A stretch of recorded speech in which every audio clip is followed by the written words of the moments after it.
আল্লামা Jalaluddin সৈয়দী রহমতুল্লাহ আলাইহির একটা বক্তব্য এনেছেন, যেটা আমি আপনাদেরকে শোনাচ্ছি, খুব মনোযোগ দিয়ে শুনবেন।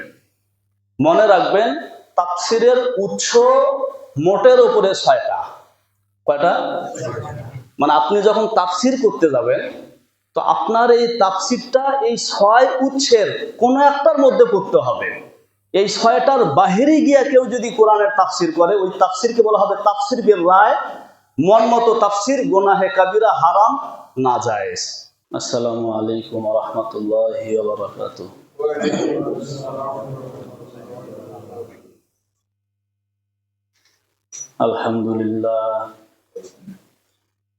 আলহামদুলিল্লাহ নাহমাদুহু ওয়া নাস্তাঈনুহু ওয়া নাস্তাগফিরুহু ওয়া নু'মিনু বিহি ওয়া নাতাওয়াক্কালু আলাইহি ওয়া নাউযু বিল্লাহি মিন শুরুরি আনফুসিনা ওয়া মিন সাইয়্যাতি আ'মালিনা। মান ইয়াহদিহিল্লাহু ফালা মুদিল্লা লাহু ওয়া মান ইউদ্লিলহু ফালা হাদিয়া লাহু। ونشهد أن لا إله إلا الله وحده لا شريك له ونشهد أن محمدا عبده ورسوله الذي أرسله الله تعالى بالحق إلى الناس بشيرا ونذيرا وداعيا إلى الله بإذنه وسراجا منيرا. أما بعد، فقد قال الله تعالى في كلامه المجيد وفرقانه الحميد: أعوذ بالله من الشيطان الرجيم. بسم الله الرحمن الرحيم. إذ أوحينا إلى أمك ما يوحى. صدق الله العلي العظيم وصدق رسوله النبي الكريم ونحن على ذلك من الشاهدين والشاكرين. سبحانك لا علم لنا إلا ما علمتنا ইন্নাকা আনতাল আলিমুল হাকীম। সকলে পড়ি: রব্বি জিদনি ইলমা, রব্বি জিদনি ইলমা, রব্বি জিদনি ইলমা, রব্বি ইশরাহ লি সাদরি ওয়া ইয়াসসির লি আমরি ওয়াহলুল উকদাতাম মিন লিসানি ইয়াফকাহু কওলি। সমস্ত প্রশংসা মহান রব্বুল আলামিনের জন্য, যিনি আমাদেরকে মাগরিবের সালাত আদায় শেষে এই শীতের রাতে তার পবিত্র ঘর মসজিদে পবিত্র কিতাব কোরআনে কারীমের তাফসিরের দরসে অল্প সময়ের জন্য বসার তৌফিক দান করলেন। আমরা তার শানে কালিমাতে শুকর আদায় করে বলি আলহামদুলিল্লাহ,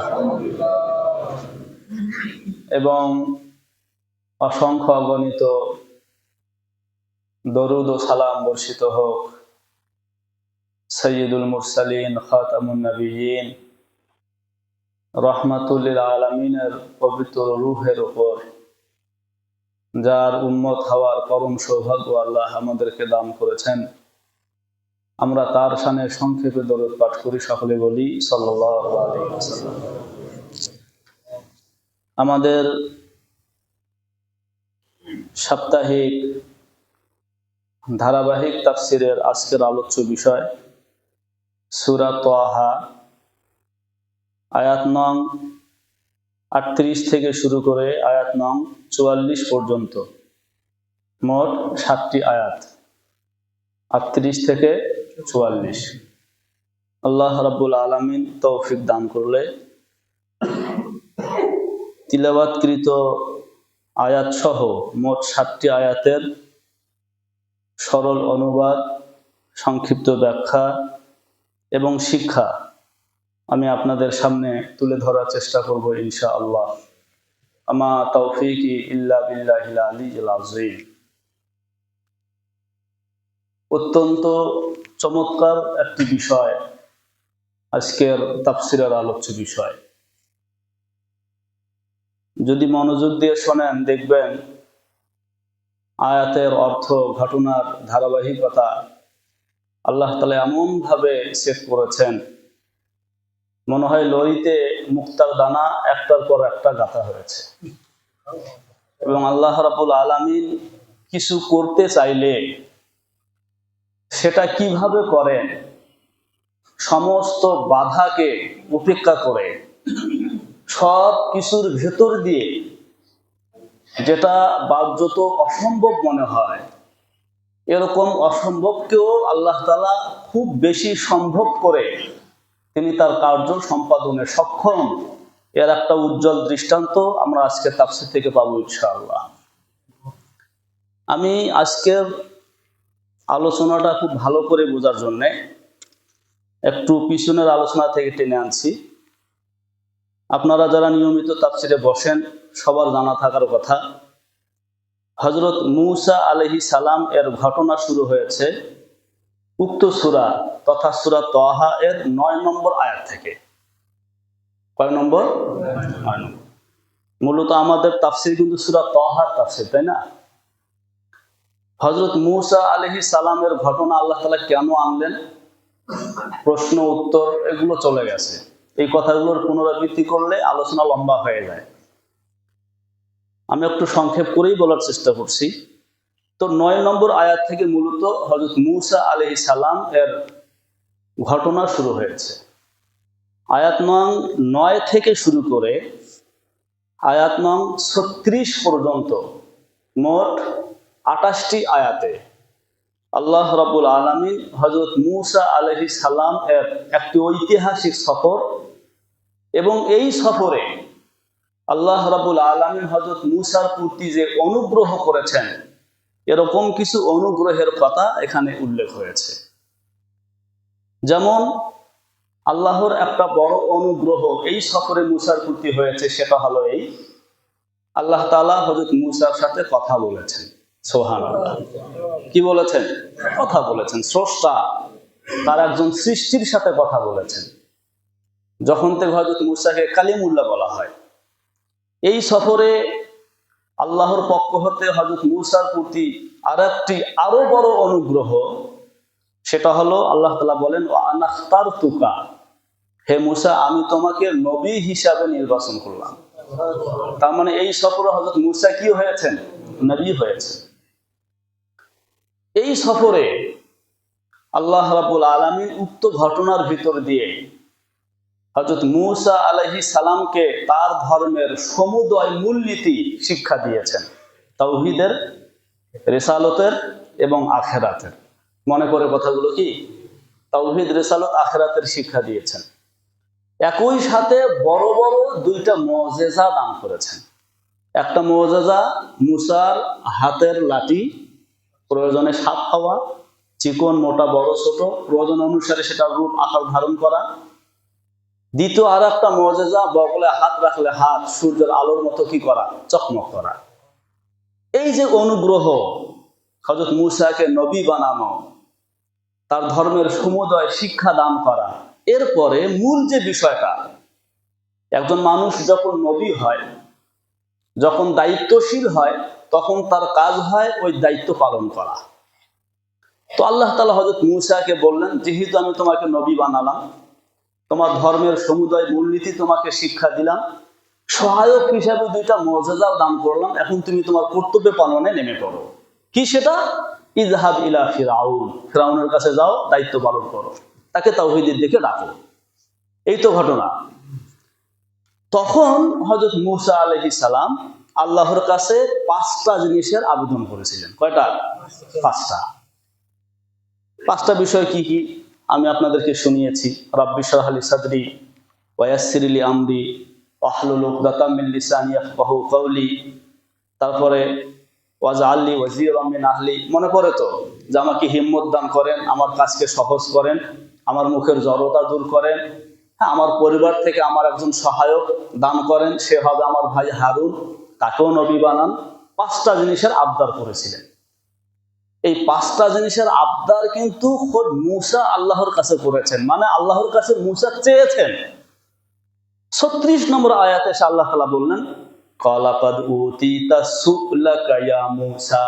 সু'লাক, সুয়াল মানে চাওয়া, কা মানে তোমার, তোমার যে চাওয়া, তুমি যে 5টা জিনিস চাইছো, তোমার চাওয়া 5টা জিনিসও তোমাকে দেওয়া হবে।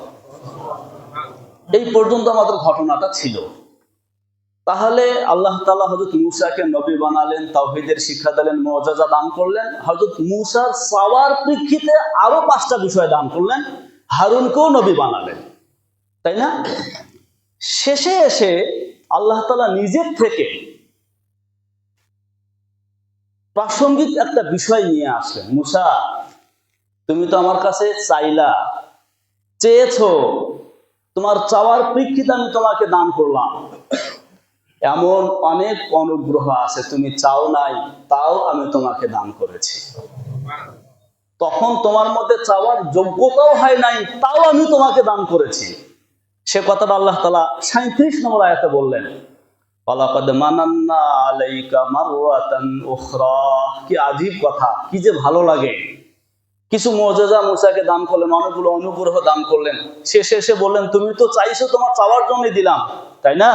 শোনো, ওয়ালাকাদ মানান্না আলাইকা, আমি তো তোমার প্রতি অনুগ্রহ করেছিলাম, অনুকম্পা করেছিলাম, তোমাকে দান করেছিলাম। মাররাতান উখরা, আরো একবার, যখন তুমি চাও নাই, তোমার না চাওয়াতেও আমি তোমাকে দান করেছি। কি দান করেছেন, কি অনুগ্রহ করেছেন? আল্লাহ রাব্বুল আলামিন মূলত এই আয়াতটার তাফসীর করতেছেন সামনের 3 আয়াত দিয়ে।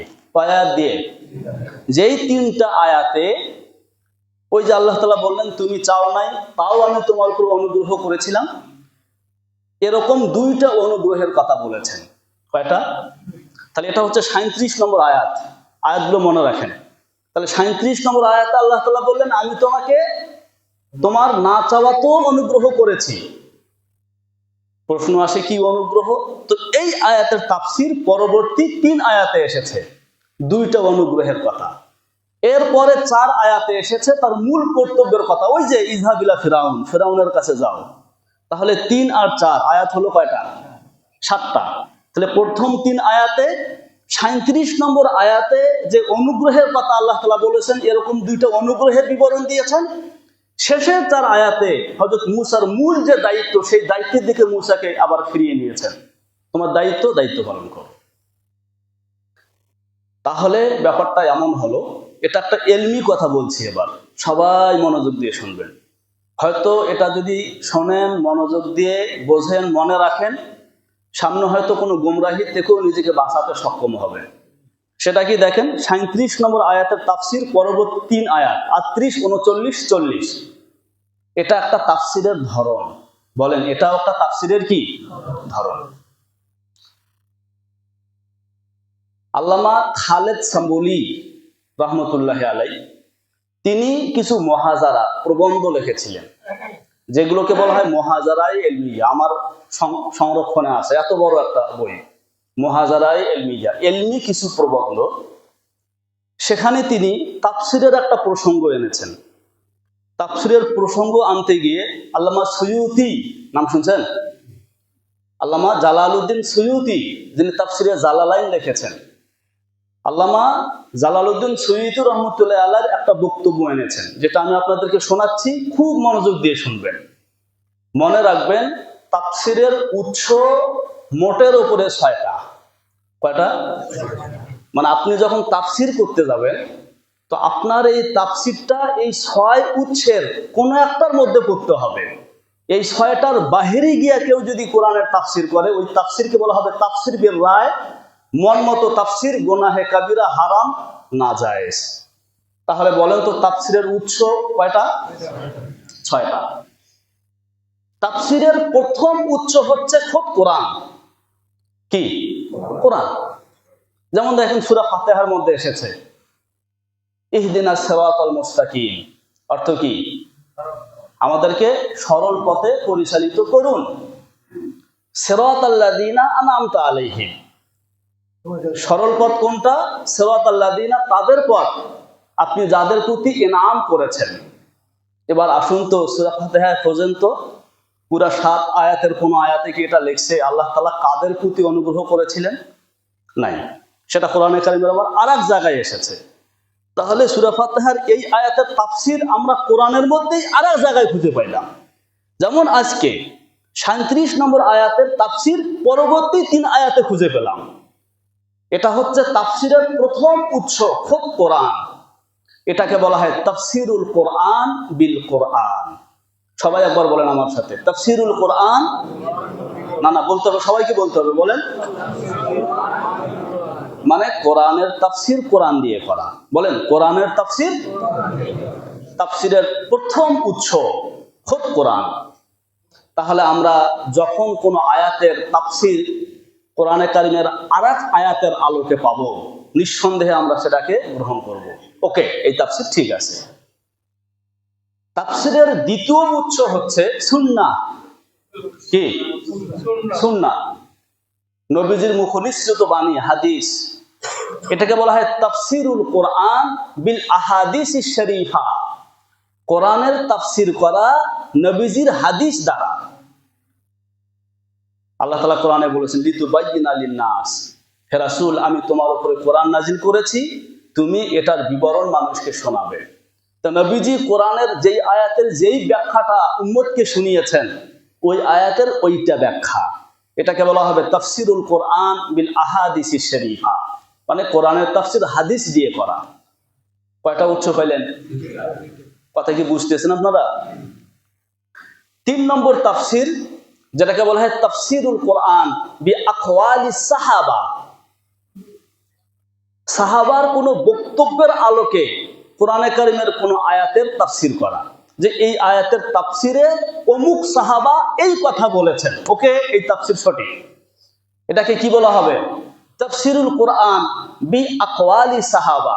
কোরআনের তাফসীর সাহাবার কোন কওল দ্বারা, কোন বক্তব্য দ্বারা করা। বুঝতেছেন? 4 নম্বর তাফসীরুল কোরআন বি আকওয়ালিত তাবিঈন। সাহাবাদেরকে যারা দেখেছেন তাদেরকে বলা হয় তাবিঈ। কি বলা হয়? কোরআনে কারিমের কোন আয়াতের ব্যাখ্যায় কোন তাবিঈ এর কওল নকল করা, কোন বক্তব্য নকল করা, এটাও একটা তাফসীর। এই তাফসীরটাও সঠিক। বলেন, কয় প্রকার তাফসীর হলো? তাফসীরুল কোরআন বিল কোরআন, কোরআনের তাফসীর কোরআন দিয়ে। তাফসীরুল কোরআন বিল আহাদিসিশ শরীফা, কোরআনের তাফসীর হাদিস দিয়ে। তাফসীরুল কোরআন বি আকওয়ালি সাহাবা, সাহাবার কওল দিয়ে। কওল মানে কথা, বক্তব্য। 4 তাফসীরুল কোরআন বি আকওয়ালি তাবিঈন, কোরআনের তাফসীর তাবিঈনদের বক্তব্য দিয়ে। ভাই মনে থাকবে না কথাগুলো? 5 নম্বর, কোন আয়াতে এমন একটা শব্দ ব্যবহার হয়েছে, একটা লফজ, একটা শব্দ ব্যবহার হয়েছে, যেই শব্দের ব্যাখ্যা আমরা কোরআনে কারিমের অন্য কোনো আয়াত দ্বারা পাচ্ছি না, নবীজির কোনো হাদিসেও নাই, হতে পারে সাহাবাদের বক্তব্য আমরা খুঁজে পাইনি, তাবিঈনদের বক্তব্যও খুঁজে পাইনি, তখন আমাদেরকে দেখতে হবে কোরআনের ভাষা কি। সবাই বলেন। তাহলে কোরআনে কারিমের আয়াতে যেই শব্দটা ব্যবহার হয়েছে, আরবরা মানে যারা আরবি ভাষায় পারদর্শী, তারা এই শব্দটাকে কোন অর্থে ব্যবহার করে, আহলে আরব যারা আরবি, তাদের পরিভাষা কি, সেটা দ্বারা এই শব্দের ব্যাখ্যা করতে হবে। আপনি আপনার মন মতো অচেনা জায়গা থেকে আপনি একটা অর্থ করবেন, এই তাফসীর উম্মত গ্রহণ করবে না।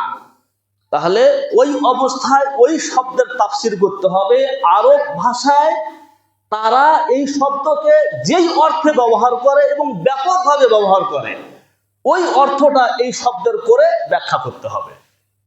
বুঝছেন? 5টা। 6 নম্বর, কোরআনের তাফসীর হবে বিল ইসতিনবাত ওয়াত তাদাব্বুরি ওয়াত তাফাক্কুরি। আল্লাহ প্রদত্ত বিশেষ জ্ঞান, আকলে সালিম আল্লাহ যাকে দান করেছেন, অগাধ জ্ঞান আল্লাহ যাকে দিয়েছেন, তিনি যদি কোরআনে কারিমের কোনো আয়াতের তাফসীর করেন, তার এই তাফসিরটা যদি আগের 5 উৎসের কোনো একটার সাথে যদি বিরোধ না হয়, আমরা সেটাকে গ্রহণ করব।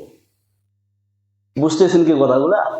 তাহলে 6 নম্বর উৎস হচ্ছে আল্লাহ প্রদত্ত জ্ঞান, যেই জ্ঞানের আলোকে তিনি একটা ব্যাখ্যা করবেন, যেই ব্যাখ্যা এর আগের 5টা উৎস, এই 5 উৎসের কোন উৎসের সাথে সাংঘর্ষিক হবে না, তাহলে ওই তাফসীরটা গ্রহণ করা হবে। এবার আসুন হুজুর, আমার কাছে মনে হয় আমিও বুঝি ওইরকম একজন, আমারও তো প্রচুর জ্ঞান, আমি তো অনেকগুলো ব্যাখ্যা করতে পারি। এবার আসুন আমি একটা মাপকাঠি দেই, আমি শোনাচ্ছি, মাপকাঠিটা আমার তৈরি করা, আল্লামা সৈয়দী। তিনি বলেন আল্লাহ প্রদত্ত জ্ঞান, সেই জ্ঞান অনুসারে কোরআনের তাফসীর করবেন। ওই আল্লাহ প্রদত্ত জ্ঞানের পরিধি কতটা হতে হবে? 15 প্রকারের এলেমে পারদর্শী হইতে হবে। কত প্রকার? 15 প্রকার এলেমে পারদর্শী হইলে, আর সে যদি বিগত 5 উৎসের কোন উৎসে এই আয়াতের তাফসীর পাওয়া যাচ্ছে না, তিনি তাফসীর করেছেন 5 উৎসের কোনটার সাথে সাংঘর্ষিক হয় নাই, তখন ওই তাফসীরটা কবুল হবে, আর না হয় তাফসীর কবুল হবে না। 1 নম্বরে ইলমে লুগাত, আরবি ভাষায় পারদর্শী হইতে হবে। কি? 2 নম্বরে ইলমে নাহু, বাক্য গঠন, গ্রামার, এই গ্রামারে পারদর্শী হইতে হবে। ইলমে সরফ, শব্দ গঠন, যে গ্রামার, এই গ্রামারে পারদর্শী হইতে হবে।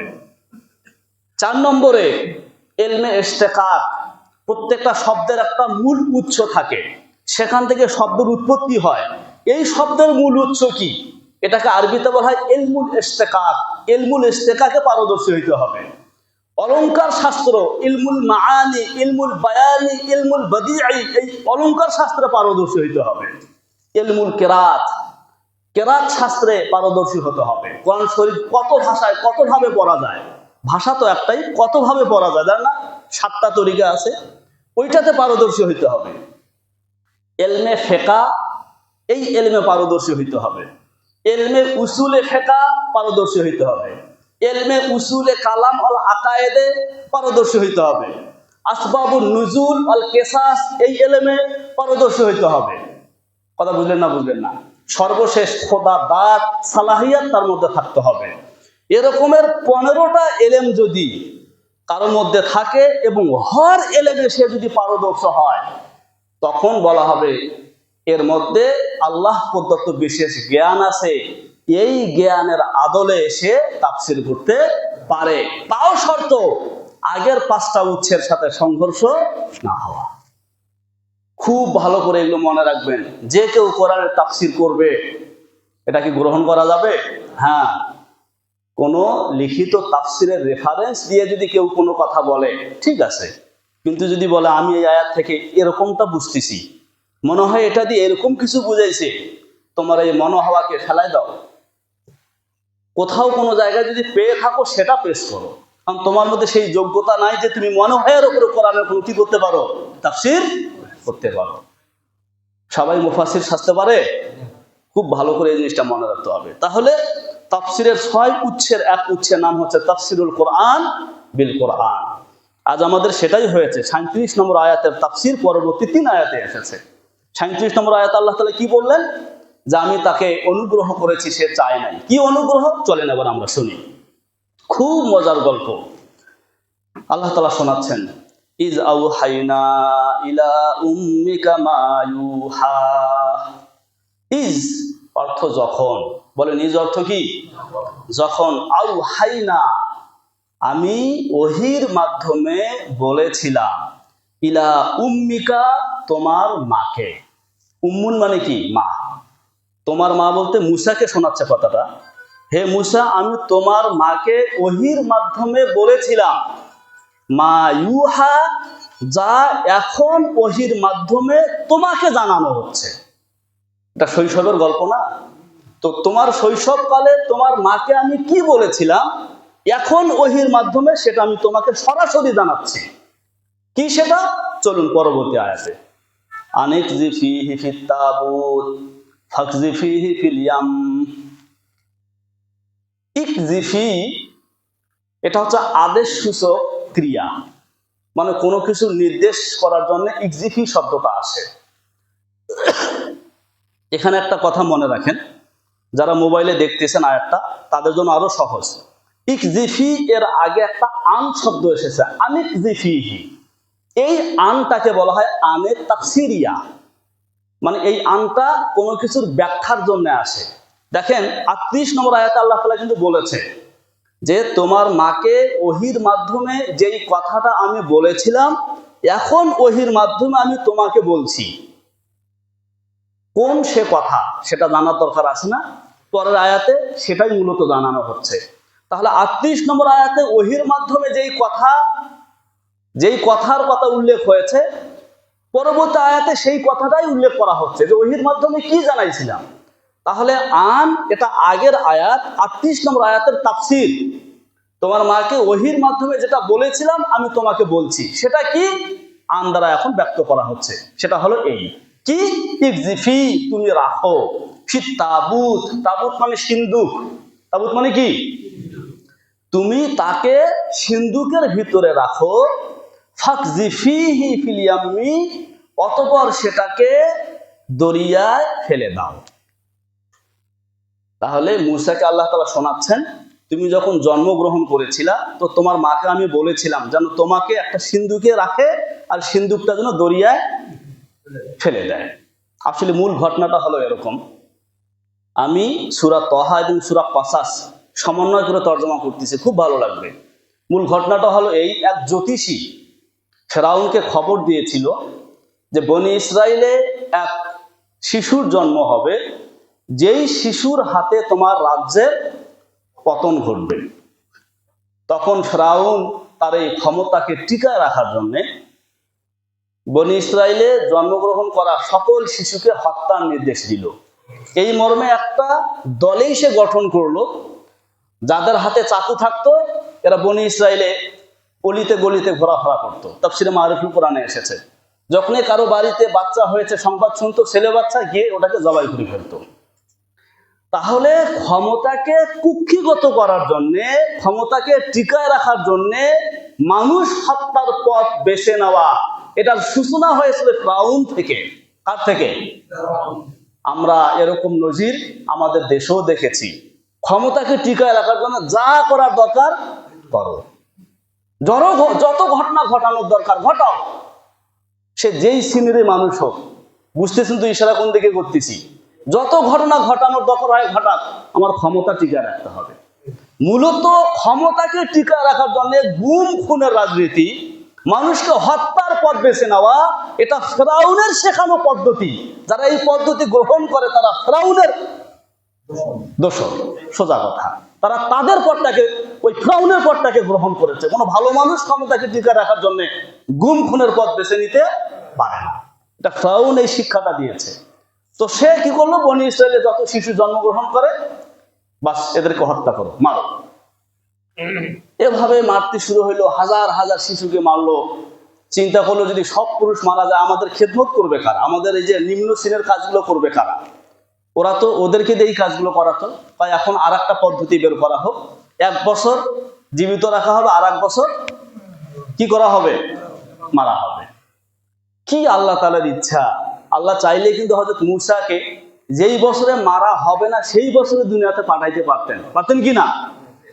আল্লাহ কয় দেখ আমি কি করি, তোর নাকের ডগায় তোর শত্রুকে পুষবো আমি। যেই বছর মারার কথা সেই বছর হযরত মূসার জন্ম হলো। এখন মূসার যখন জন্ম হলো, মূসার মা তো পেরেশান, কি হবে এখন? তারা তো খবর পেলে কি করে ফেলবে, মেরে ফেলবে। তো দেখেন সূরা কসাসের মধ্যে এসেছে, আমি মিলাই তর্জমা করতেছি। সূরা কসাসের 7 নম্বর আয়াতে এসেছে, ওয়া আওহাইনা ইলা উম্মে মূসা। মূসার মা যখন পেরেশান মূসাকে নিয়ে, আল্লাহ বলে আমি মূসার মায়ের কাছে খবর পাঠালাম, ইলহাম করলাম, আন আরদিআই, এই এত চিন্তা করো কিসের? দুধ পান করাইতেই থাকো, তুমি দুধ পান করাতেই থাকো স্বাভাবিক ভাবে। হ্যাঁ, ফাইজা খিফতি আলাইহি, যদি খুব বেশি আশঙ্কা তৈরি হয়, মনে করো এই বুঝি টের পেয়ে গেছে মেরে ফেলবে, ফালকিহি ফিল ইয়াম্মি, তখন তুমি তাকে দরিয়ায় ফেলে দিবে। দেখেন দরিয়ায় কিভাবে ফেলবে সূরা কসাসের 7 নম্বর আয়াতে সেটার ব্যাখ্যা কিন্তু আসে নাই। আজিব, কোরআনটার একটা আয়াতের সাথে আরেকটা আয়াতের মিলটা কেমন দেখেন। ওখানে শুধু বলা হয়েছে দরিয়ায় ফেলে দিবে। কিভাবে দরিয়ায় ফেলবে? আমাদের সূরা তহার আপনার 39 নম্বর আয়াতে সেটা এসেছে যে ইকজিফিহি ফিত তাবুত ফাকজিফিহি ইয়াম্মি। দরিয়ায় নিক্ষেপ করার পদ্ধতিটা হচ্ছে এটা, আগে তাকে সিন্দুকের ভিতরে রাখবে, সিন্দুকটাকে দরিয়ায় ফেলবে। এই ব্যাখ্যাটা কি ওখানে আসছে? ওখানে আসবে। ওখানে শুধু আসছে দরিয়ায় ফেলো, দুধ পান করাতে থাকো, বেশি সংখ্যা তৈরি হলে তাকে দরিয়ায় ফেলো। কেমনে ফেলবা? এই আয়াতে বললো আগে সিন্ধুকে ভরো, এরপরে দরিয়ায় ফেলো। আচ্ছা, দরিয়ায় ফেলার পরে কি হবে? আল্লাহ পাই টু পাই একটার পর একটা কি ঘটবে সব খবর দিয়েছেন, এবং আল্লাহর দেওয়া খবর মোতাবেক ওইভাবেই কাজ সম্পাদন হয়েছে। তো আল্লাহ তাআলা বললেন তুমি সিন্ধুকে ভরবে, সাগরে ফেলবে, এরপরে কি হবে জানো? শোনো, ফালিউলকিহিল ইয়াম্মু বিসাহিল, সূরা তাহা 39 নম্বর আয়াত। ফালিউলকিহিল ইয়াম্মু বিসাহিল, দরিয়া ওই বাক্সকে ঠেলে দিবে, বিসাহিল তীরের দিকে। কিসের দিকে? কোন তীর? যেই দরিয়ায় হযরত মূসাকে ফেলে দেওয়া হয়েছিল, ওই দরিয়ার নাম হচ্ছে নীল দরিয়া। কি? নীল দরিয়া। নীল দরিয়ার অনেকগুলো শাখা প্রশাখা আছে। তাফসীরে মারিফুল কোরআনে এসেছে একটা শাখা, নীল দরিয়ার একটা শাখা গিয়েছিল ফিরআউনের রাজপ্রাসাদের দিকে।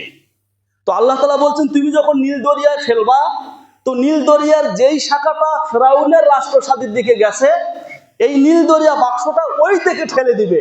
ফিরআউনের রাজপ্রাসাদের সামনে যেখানে তীর, ওই তীরে গিয়ে কি করবে? ঠেকে দিবে। আরে যার থেকে বাঁচার এত চেষ্টা, বাক্স যাবে কি সেই দিকেই। তো আল্লাহ তাআলা বলে দিলেন ফালিউলকিহিল ইয়াম্মু বিসাহিল, দরিয়া এই বাক্সকে ওই শাখা দিয়ে ফিরআউনের রাজপ্রাসাদের সামনে যেই তীর, সেই তীরে ঠেলে দিবে। তারপরে কি হবে? ইয়াখুযুহু আদুবুল্লি ওয়া আদুবুল্লাহ, তাকে তুলে নিবে। ইয়াখুযুহু, তাকে গ্রহণ করবে, তুলে নিবে। আদুবুল্লি, আমার শত্রু, ওয়া আদুবুল্লাহু, তার শত্রু। মূসার শত্রু আমার শত্রু যে হবে, সে তাকে তুলে নেবে। শত্রুটাকে এখানে বিবরণ আসে নাই, সূরা কসাসে বিবরণ এসেছে। আয়াত নম্বর 8, ফালতাকাতাহু আলু ফিরাউন, ফেরাউনের পরিবার তাকে তুলে নিবে। তাহলে বোঝা গেল এই আয়াতে যে শত্রুর কথা বলা হয়েছে। এবার আপনারা বলুন এই শত্রু বলতে কারা? ফেরাউনের পরিবার, যেটা সূরা কসাস 8 নম্বর আয়াতে আসলো। কি মিলটা দেখেন। তাহলে ফেরাউনের পরিবার যে শত্রু, সে উঠাই নিবে। শত্রু এখনো শত্রু, শত্রু ভবিষ্যতেও শত্রু। এখন শত্রু কি হিসাবে?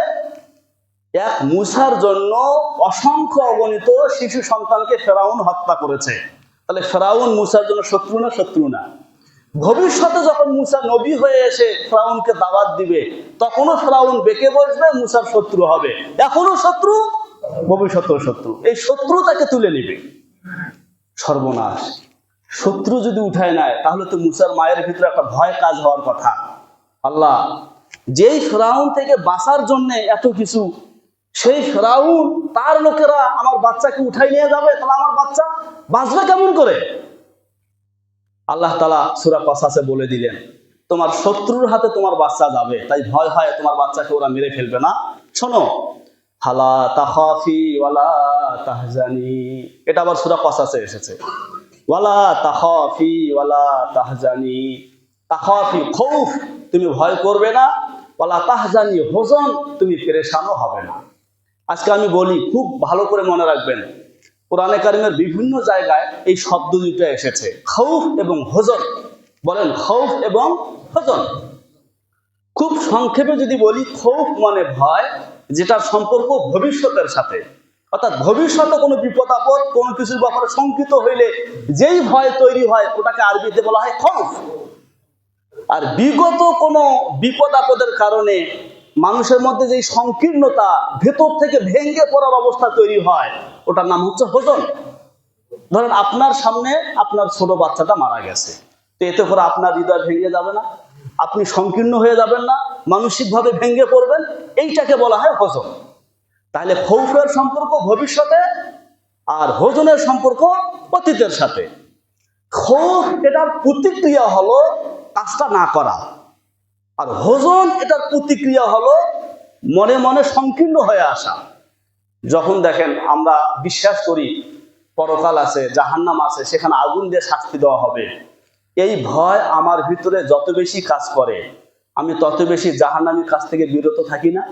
তাহলে খৌফ বা ভয় এটার প্রতিক্রিয়া হচ্ছে বিরত থাকা, আর হজন এটার প্রতিক্রিয়া হচ্ছে ভেতরে ভেতরে ভেঙে পড়া। তো আল্লাহ তাআলা দুইটা শব্দ বললেন, তুমি ভয়ও করবে না, তুমি পেরেশানও হবে না। তা ভয় করবে না তার মানে ভয়ের কারণে ফিরআউন তোমার বাচ্চাকে মেরে ফেলবে, এই ভয়ে তুমি আমার নির্দেশ পালন করবে না, সাগরে তাকে ফেলবে না, এই কাজটা যেন না করো। তুমি ফেলো ভয়ের কারণে, আমি বলছি আল্লাহ ভয়ের কারণ নাই, ফিরআউন মারতে পারবে না। আল্লাহ বুঝলাম, ভালো কথা, আমি সাগরে নিক্ষেপ করার পরে ফিরআউনের কাছে যাবে, ফিরআউন মারবে না, ওই ভয় না হলে নাই, কিন্তু আমি আমার কলিজার টুকরা সন্তান থেকে তো দূরে থাকবো।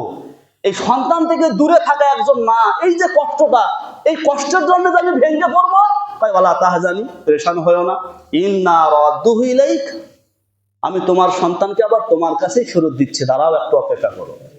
আর ওয়াজাইলুহু মিনাল মুরসালিন, আমি তাকে নবী বানাবো। কি আজীব কথা! তাহলে ফিরআউনের কাছে যাবে ভয় হত্যা করার, হত্যা করতে পারবে না। তোমার সন্তান দূরে থাকবে, তোমার বিরহ বেদনা কষ্ট টেনশন নেই, তোমার সন্তানকে আবার তোমার কাছে ফিরাই দিচ্ছি। আচ্ছা, তো যে কথাগুলো আল্লাহ তাআলা বললেন, এই কথার পরিপ্রেক্ষিতে আল্লাহর কথার প্রতি অগাধ বিশ্বাস স্থাপন করে হযরত মুসার মা হযরত মুসাকে দরিয়ায় ফেলে দিলেন। ঠিক যেভাবে ফেলে দেওয়ার কথা আল্লাহ তাআলা বলেছেন সেভাবে।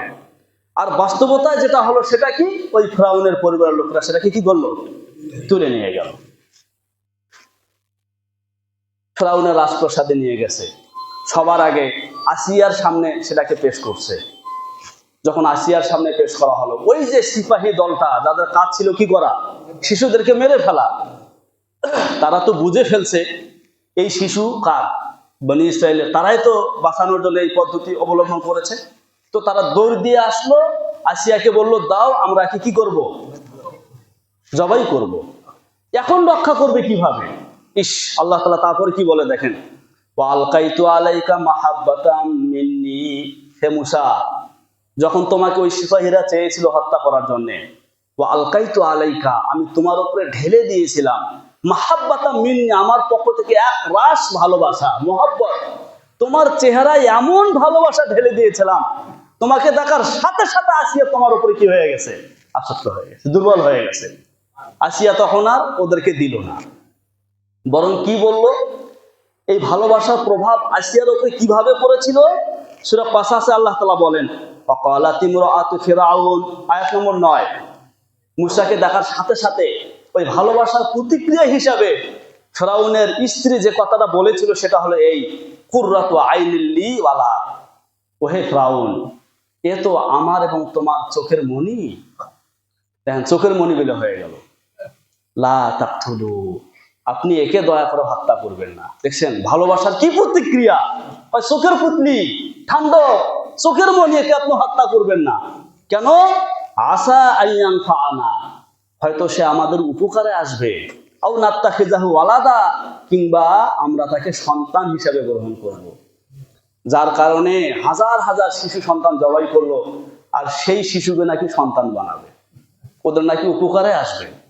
আল্লাহ তাআলা বলছেন, যখন ওরা সিদ্ধান্ত গ্রহণ করলো মুসাকে হত্যা করবে না, তো এই সিদ্ধান্ত গ্রহণ কালে তাদের জানা ছিল না, ওহুম লা ইয়াশউরুন, তাদের জানা ছিল না ভবিষ্যতে কি হবে ঘটনা। যখন সিদ্ধান্ত গ্রহণ করলো যে হত্যা করবে না, এটার ফলাফল ভবিষ্যতে কি হবে, লা ইয়াশউরুন, তাদের জানা ছিল না। ফিরআউনেরও জানা ছিল না, আসিয়ারও জানা ছিল না। কি হিসাবে? ফিরআউন যদি জানতো এই শিশুর হাতেই আমার রাজ্যের পতন, তাকে হত্যা করার এই সিদ্ধান্ত কি সে পরিহার করতো?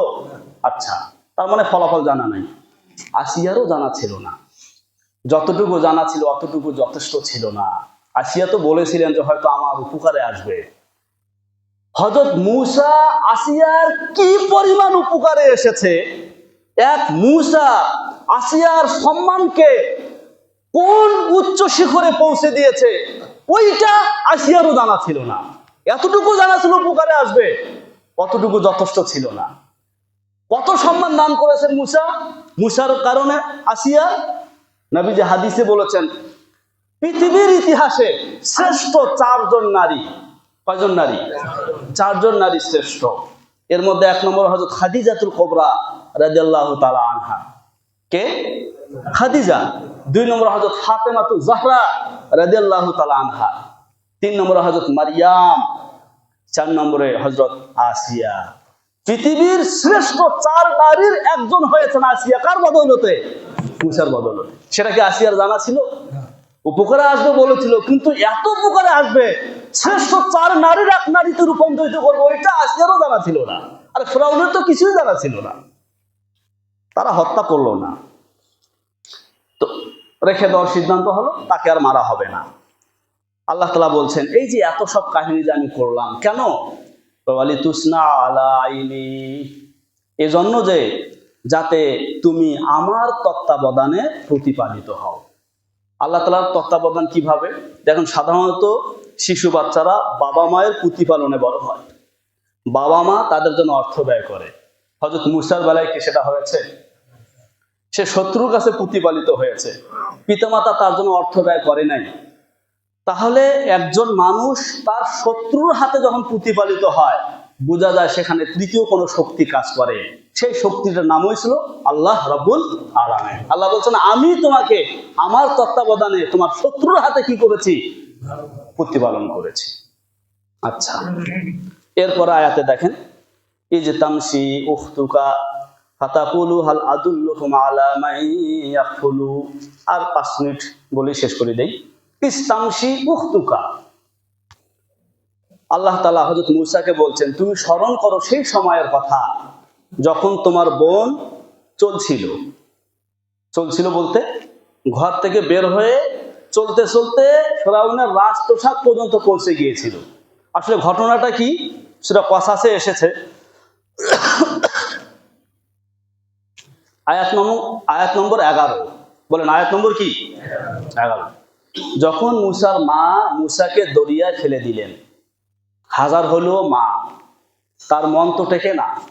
তখন তিনি, মুসার একজন বোন ছিল, ক্বালাত লি উখতিহি কুসি ফাবাসুরাত বিহি আন জুনুব ওয়া হুম লা ইয়াশুরুন।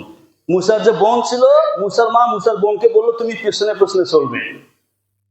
একজন অপরিচিত হিসাবে তাকে লক্ষ্য করবে, দেখবে সে কোন পর্যন্ত যায়।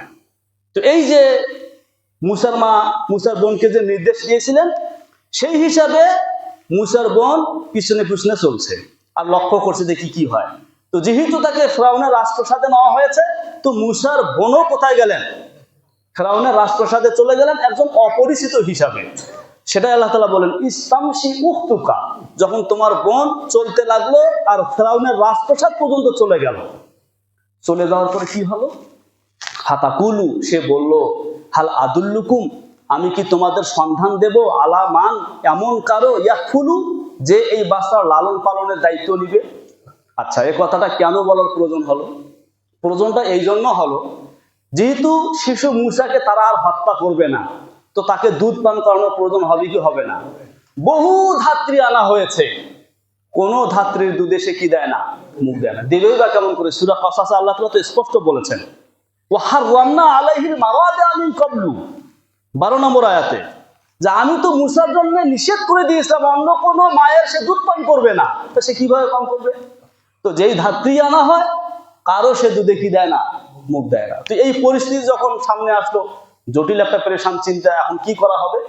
ওই সুযোগে এই যে বোন, যে নাকি পিছনে পিছনে গিয়েছিল রাজপ্রাসাদ পর্যন্ত, সে বলল, আমি কি তোমাদেরকে এমন কারো সন্ধান দেব যে এর লালন পালনের দায়িত্ব নিবে। তার মানে মুসার বোন এটা বুঝে ফেলেছিলেন যে মুসা শুধু ওর মায়ের দুধেই কি করবে? পান করবে, আর সেটা তো তার বোনই শুধু সন্ধান দিতে পারে। তো তিনি এই কথাটা বললেন। আচ্ছা, এই কথা বলার পরে কি হইতে পারে এটা কিন্তু আপনি আমি বুঝে ফেলেছি। এজন্য আল্লাহ তাআলা সেটাকে আর আলাদা করে বলে নাই। কি হতে পারে? যখন মুসার বোন বলেন, আমি কি তোমাদেরকে সন্ধান দেবো এমন করো যে তার লালন পালনের দায়িত্ব নিবে, স্বাভাবিক প্রশ্ন আসবে, বলো কে সে? তখন সে ওই মুসার মায়ের কথা বলবে অপরিচিত হিসাবে। তখন তাকে আনার কথা বলা হবে, তার দুধে মুখ লাগলে দুধ পান করবে এবং তাকেই দায়িত্বটা দেওয়া হবে। আর এভাবে মুসার মায়ের কাছে কি হবে? ফিরে যাবে। এজন্য আল্লাহ তাআলা পরবর্তীতে বললেন ফারাজআনাকা ইলা উম্মিক, হে মুসা আমি তোমাকে তোমার মায়ের কাছে ফিরিয়ে দিলাম। মাঝখানের কথাগুলো আল্লাহ তাআলা বলে নাই, এই জন্য বলার দরকার নাই, আমরা বুঝে ফেলেছি। আর মুসার বোন যখন বলেছে আমি কি সন্ধান দেবো এমন কারো, তো এরপরে কি কি ঘটনা ঘটতে পারে এটা আমাদের এমনিতেই জানা হয়ে গেছে। তো আল্লাহ তাআলা পরের অংশ বললেন ফারাজআনাকা ইলা উম্মিক, আমি তোমাকে তোমার মায়ের কাছে কি করলাম, ফেরত দিলাম। কেন? তাকাররা আইনুহা ওয়ালা তাহজান, যাতে তার চোখ শীতল হয় এবং তিনি পেরেশান না হন। তিনি যেন কি না হন, পেরেশান না হন। এই হচ্ছে একটা অনুগ্রহের কথা। 40 মিনিট হয়ে গেছে, এই পর্যন্ত আজকে থাকুক। তাহলে এখান থেকে যে জিনিসটা পরিষ্কার হলো সেটা হলো এই যে আল্লাহ তাআলা যখন যেটা করতে চান হাজার বাধার ভেতর দিয়েও তিনি সেটা সহজেই করতে পারেন। যেই মূসা শিশুর জন্য অসংখ্য শিশুকে হত্যা করা হয়েছে, আল্লাহ তাআলা সেই মূসাকে ফেরাউনের ঘরেই কি করেছেন, প্রতিপালনের ব্যবস্থা করেছেন। তো এখান থেকে সবচেয়ে বড় শিক্ষাটা হলো এই, আমরা মুমিন হিসাবে কখনো কোনো অবস্থাতে আমরা নিরাশ হব না। আমরা সব সময় আল্লাহর উপর আশাবাদী থাকব। আমাদের পিঠ যদি দেয়ালে ঠেকেও যায়, ওই অবস্থাতেও আমাদের অবিচল বিশ্বাস থাকবে যে আল্লাহ তাআলা এই অবস্থার ভিতরেও আমাকে কি করতে পারে, রক্ষা করতে পারে। আল্লাহ তাআলা আমাদেরকে এই বিশ্বাস স্থাপন করার তৌফিক দান করেন। ওয়া আখিরু দাওয়ানা আলহামদুলিল্লাহি রাব্বিল আলামিন।